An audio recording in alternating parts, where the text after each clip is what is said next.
Alors que la maire de Paris, Anne Hidalgo, doit plonger dans la Seine dans moins d'un mois, peut-être d'ailleurs avec le président de la République Emmanuel Macron, et à quelques semaines des Jeux Olympiques qui se dérouleront en partie dans la Seine, eh bien un nouveau rapport publié ce lundi alerte sur la contamination justement de la Seine. Mais alors quels sont les risques de se baigner dans la Seine? Va-t-on vraiment pouvoir s'y baigner un jour? Vous allez le voir, ça concerne tout le monde, pas seulement les Parisiens, parce que ça pose des questions plus larges et qui concernent d'ailleurs des rivières et des fleuves partout en France.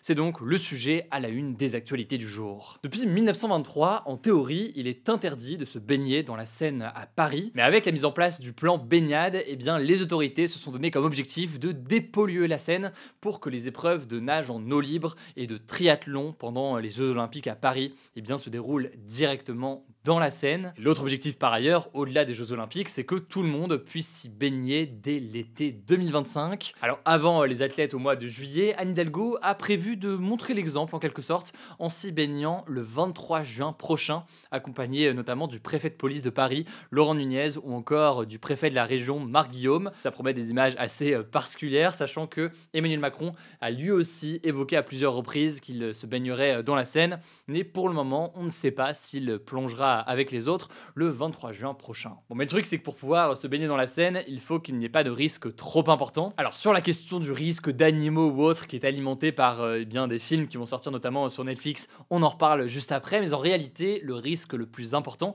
c'est un risque de pollution. Il faut que le taux de pollution ne soit pas trop important.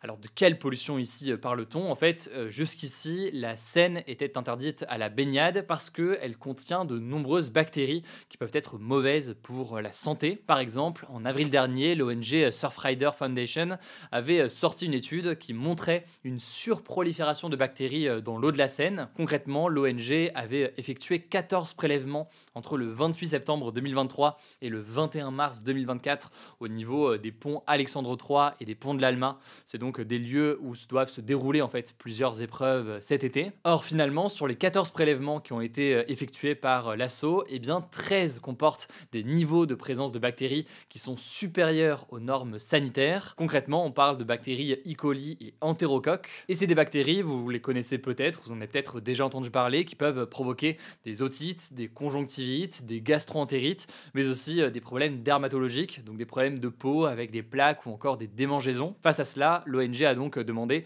à prendre des mesures urgentes, je cite, pour garantir des conditions sûres et saines pour les Jeux Olympiques. Alors là-dessus, il faut quand même préciser que suite à la publication de ce rapport, eh bien, la préfecture d'Île-de-France a publié un communiqué dans lequel elle explique que les unités de traitement de l'eau, dont le but justement est de traiter ces bactéries, n'étaient pas en fonctionnement au moment où ces tests ont été effectués par l'ONG. On peut penser par exemple au bassin d'Austerlitz qui a été créé pour stocker justement jusqu'à 50 000 mètres cubes d'eau pour éviter que des eaux usées ne se déversent dans la Seine en cas de forte pluie. Ce bassin de stockage, il a été inauguré début mai, autrement dit donc après les tests qui ont été effectués par Surfrider. Il y a donc la question de la bactérie, même si les autorités donc se veulent rassurantes sur ce premier point, il faudra tout de même observer ce qu'il en est dans les prochains jours, notamment s'il y a des perturbations d'un point de vue météorologique. Mais au-delà de la question des bactéries, il y a un autre produit chimique persistant qui contamine la Seine, comme d'ailleurs beaucoup de cours d'eau en France et en Europe. En l'occurrence, celui-ci passerait pourtant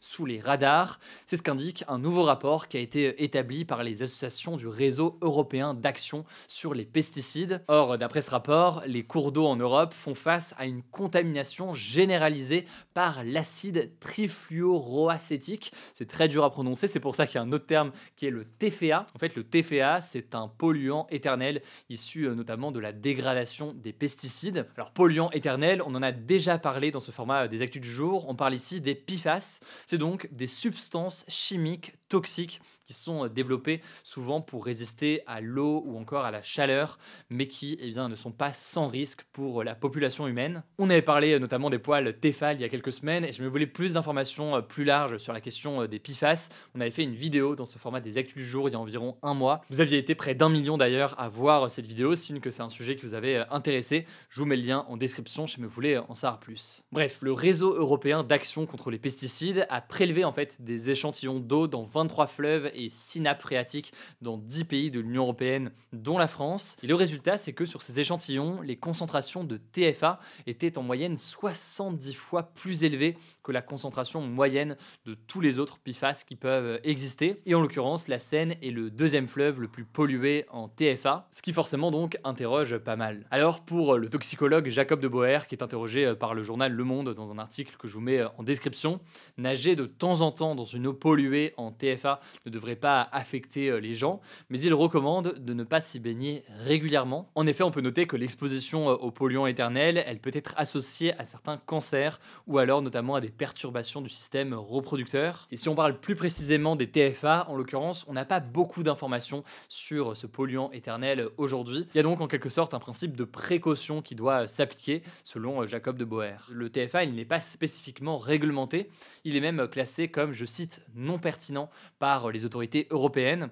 Il ne rentre donc pas dans une question de seuil limite qui sont imposés pour certains autres pesticides. Cela dit, sa persistance et sa présence importante dans l'environnement, elle l'inquiète. Et par exemple, l'Office fédéral allemand des produits chimiques a récemment demandé à l'Agence européenne des produits chimiques de le classer comme toxique pour la reproduction. C'est donc quelque chose qu'il faudra observer. Je vous mets des liens en description pour en savoir plus. Bon, mais au-delà des bactéries ou des polluants éternels, vous avez peut-être vu passer la bande-annonce pour un film Netflix qui arrive, qui est appelé Sous la Seine, qui se déroule pendant des épreuves sportives. Alors, il parle pas des Jeux Olympiques, mais on a compris de quoi il parle. Des épreuves sportives dans la Seine, un été 2024. Et dans ce film, eh bien, un requin s'en prend aux participants. Alors, évidemment, là, c'est un film d'action, hein, c'est pas quelque chose qui est basé sur des faits réels, mais ça pose une question plus large. Est-ce que d'autres animaux peuvent être gênants? Et en l'occurrence, eh bien, on pense pas forcément aux requins, mais on pense davantage à la question des rats. En effet, et je vous mets des ressources et des liens en description pour en savoir plus, mais les rats, ils sont très à l'aise dans l'eau, et ce qui pose problème,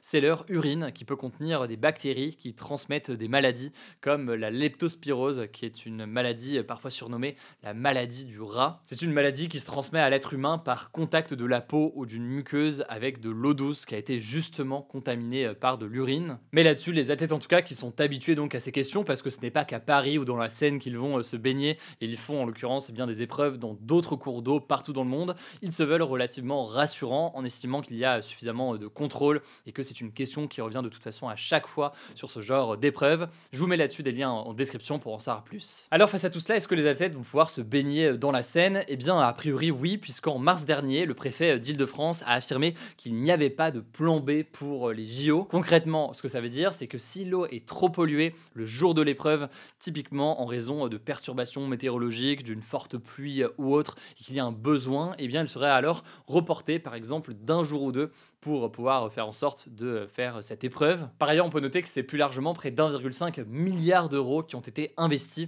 pour améliorer la qualité de l'eau dans la Seine et dans la Marne. C'est donc des investissements importants depuis plusieurs années. Anne Hidalgo a par ailleurs annoncé que 3 sites de baignade verront le jour en 2025 à Paris. Les autorités donc se veulent rassurantes. On verra tout de même ce qu'il en est. Je vous mets plus d'informations et de liens en description. Je vous laisse avec Blanche pour évoquer toute l'actualité et notamment la situation à Gaza qu'on a pu évoquer longuement hier et qu'on continuera à évoquer dans le reste de la semaine. Et je reviens juste après. Merci Hugo et salut tout le monde. On commence avec cette actu. Malgré les condamnations internationales, l'armée israélienne a mené de nouvelles frappes sur Rafah, cette ville du sud de Gaza, dans la nuit de lundi à mardi. Selon le ministère de la Santé du Hamas, 7 nouvelles personnes sont mortes et 6 autres ont été blessées. Ces nouvelles frappes, elles interviennent 2 jours seulement après le bombardement meurtrier sur un camp de déplacés. Et d'ailleurs, plusieurs chars de l'armée israélienne sont entrés ce mardi matin dans le centre de Rafah, selon l'agence de presse Reuters. Alors le Conseil de sécurité de l'ONU s'est réuni en urgence ce mardi pour évoquer la situation à Rafah. Cette réunion à huis clos a été demandée par l'Algérie,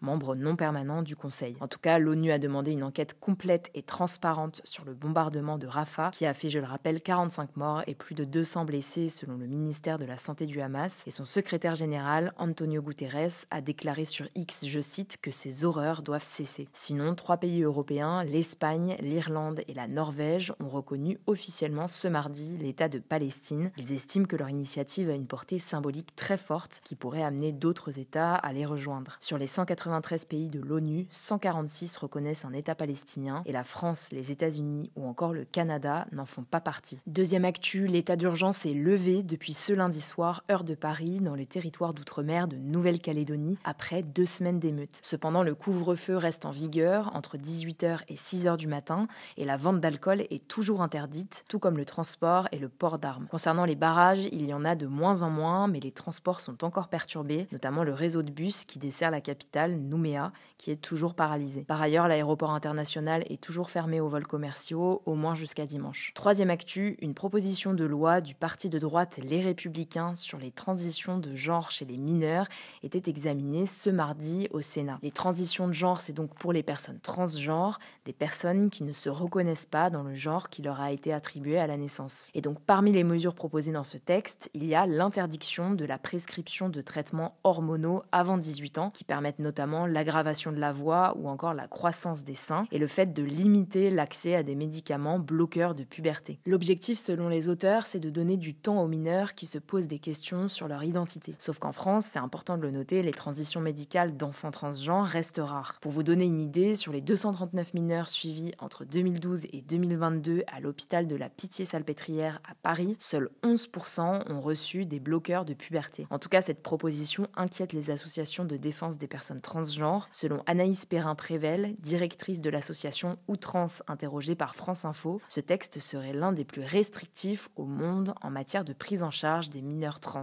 Quatrième actu, Doctolib, qui permet de prendre des rendez-vous chez le médecin, a déployé le paiement sur sa plateforme pour des consultations physiques. Concrètement, ça signifie que chez certains médecins, les patients n'auront plus besoin de sortir leur carte bancaire pour payer. En gros, les patients devront d'abord entrer leurs moyens de paiement sur le site ou sur l'application Doctolib, et une fois le rendez-vous terminé, les médecins pourront déclencher le paiement en un clic et une notification apparaîtra sur l'application pour valider le paiement. Selon le communiqué de Doctolib, l'objectif notamment pour les professionnels de santé, c'est de gagner du temps en évitant que le paiement en cabinet ne soit vu comme chronophage. En tout cas, cette option ne sera pas imposée aux médecins, donc ce sont eux qui choisiront et elle sera déployée progressivement dans les prochaines semaines. Cinquième actu, 80% de la population de l'Île-de-France, soit près de 9,7 millions de personnes, est exposée à une pollution sonore et atmosphérique qui excède fortement les recommandations de l'OMS. C'est ce que conclut une étude d'Air Parif et Bruit Parif publiée ce mardi. L'une des principales raisons de cette pollution, c'est le trafic routier et notamment celui du périphérique, cette route qui fait le tour de Paris. Et justement, dans Paris intramuros, les zones les plus touchées sont celles de l'Arc de Triomphe, des Champs-Élysées ou encore de la place de la Concorde. Le truc, c'est que cette exposition représente un réel danger pour la santé. Premièrement, les nuisances sonores peuvent perturber le sommeil, augmenter les risques de maladies cardiaques et de diabète ou encore réduire les capacités d'apprentissage. Et puis la pollution de l'air contribue, elle, à l'apparition de maladies comme le diabète ou de troubles cardiovasculaires, respiratoires ou encore du cancer du poumon. Sixième actu, la Provence-Alpes-Côte d'Azur est la région de France où on compte le plus de fumeurs, selon une nouvelle étude de Santé publique France sur le tabagisme quotidien des adultes en 2021. Si on rentre dans le détail, 29,5% des adultes de cette région fument tous les jours. Ensuite vient l'Occitanie où 28,9% des adultes fument, puis le Grand Est, la Bourgogne-Franche-Comté et les Hauts-de-France qui comptent plus d'un quart d'adultes fumeurs. A l'inverse, les régions où l'on fume le moins, ce sont les départements d'outre-mer. Autre donnée de l'étude, ce sont les hommes de moins de 60 ans aux revenus et au niveau d'études les plus faibles qui fument le plus. En tout cas, ces résultats ont pour but de permettre aux autorités de santé d'adapter leur politique d'aide au sevrage. On termine avec cette actu pour nous redonner un peu de baume au cœur. En Alsace, dans l'est de la France, le record du monde du plus grand bretzel humain a été battu ce lundi. En fait, 529 personnes se sont retrouvées sur la place Alfred Müller dans la ville de Schiltigheim, en banlieue de Strasbourg, après un appel lancé par l'école d'hôtellerie Asteria. Chaque personne a ensuite enfilé un t-shirt rouge créé pour l'occasion avec le slogan I love bretzel et elles ont toutes formé un bretzel humain. Donc l'événement a été organisé au profit de l'association Les Restos du Cœur du Bas-Rhin. Le précédent record avait été enregistré en Allemagne. Merci beaucoup Blanche pour ces actualités supplémentaires. Rendez-vous donc sur Instagram pour plus d'informations. Je rappelle aussi que ce format, il est disponible aussi en version podcast. Vous tapez Hugo Décrypte sur Spotify, Apple Podcast ou autre, vous allez pouvoir le retrouver. Prenez soin de vous, prenez soin de vos proches et puis on se dit à demain pour une nouvelle vidéo.